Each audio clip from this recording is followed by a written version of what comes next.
Yeah. All right. Yes. Hey, it's Chris, Homestead in the Hallway. Come here, I got something to show you. I had some people tell me I need to do a video on this. Get everybody to know how to do it. This is the last of our sweet corn, the absolute last of it, so it's not the best looking stuff in the world. This is scrap in the field. But apparently a lot of people don't know how to shuck corn. Or do it the hardest way possible. The worst way I ever seen it done is when those little chopping blocks be cut the ends off. That is just so time consuming and slow. Watch what I do here now. This is what you do with, normally I got to shuck a truckload at a time. You grab the top, you pull it back, that gets all the silks off one side. You pull it off the other side, you get most of the silks off. Whoever's doing your silking for you a favor, and get as much off as you can. And if you do it right, you'll get them all. Just about all of them. This corn's filled out really good. The less filled out it is, the better off you are. Don't hit your hand. If you hit your hand, you're bleeding. You bleed cut bad. But when we put up corn like this year, we put up, by the time we get all this put up, believe it or not, that thing right there will hold about a dozen of gross. Not even hold more than that, these little short ears. By the time we get through, we're going to be put up 1,700 ears, I guess. That'd be right. And that's not a year's supply. That seems like a lot. It takes up a lot of room in your freezer, but it's only enough for about 2 or 3 meals a week. You figure you're going to, dinner And and we supper. put 8 ears to a bag. Some people might not want that many in a meal, but Chris and Jake love corn.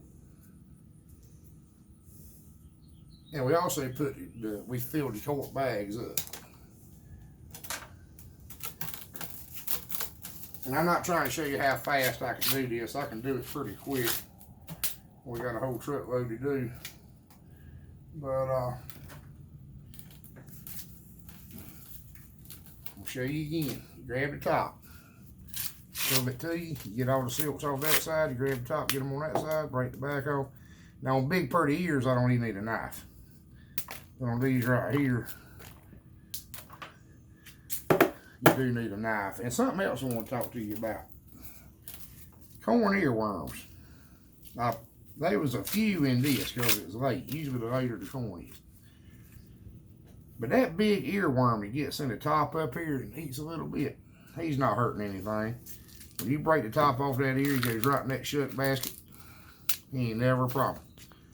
What you need to watch out for, and I don't know what they really do call them. But sometimes, and you can't see them till you cook the corn. And I'm paranoid about them. That's one of the reasons why we keep our corn sprayed. There'll be a little worm larva in each kernel. Now, I think they just call them corn worms too. They call this a corn earworm, and that would be a corn worm. You can't see it till you cook it. But the worst thing you'll ever do is pick up an ear of corn off your plate and do like this and see them little worms in it. So I try to, when you blanch your corn, so we blanch corn and put it up kind of old-fashioned way. But when you blanch your corn to put it up, they'll show up then too. So look and make sure you don't have them. There's something you don't want. There's a little better looking ear. Like I said, this is the scraps. We're scrapping the gardens right now. The corn's done. This is the dead last of it. I'm chopping it down to feed the cows now. And we're probably going to give part of that away. We got a cousin around the corner. We might carry part of it too right now. And then there's little black bugs. You'll see them. Yeah, well, they don't hurt anything. That earworm, the one at the end, a lot of people despise to see that worm. I've seen people pull the ear back and see the worm on it, throw them right in the shuck basket. You just break him off and go. He ain't hurt nothing. All the places hurts where he's eat at. It won't hurt you that much. Them little ones down in the kernel are a problem. Now, we blanch corn before we put it up. We've heard a lot of people talking about putting it in the freezer in the shuck. And I like that idea. I really like that idea.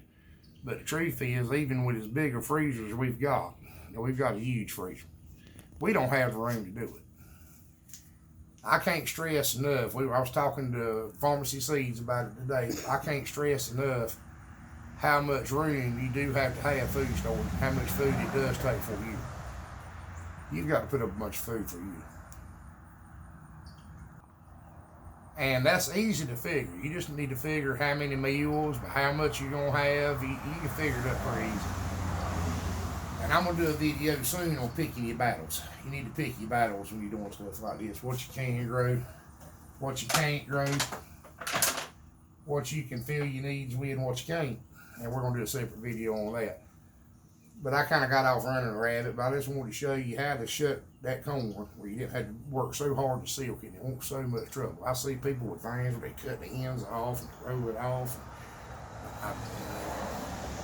Just doing it the hardest way possible. I can shut 1,000 ears of corn pretty quick, right by myself.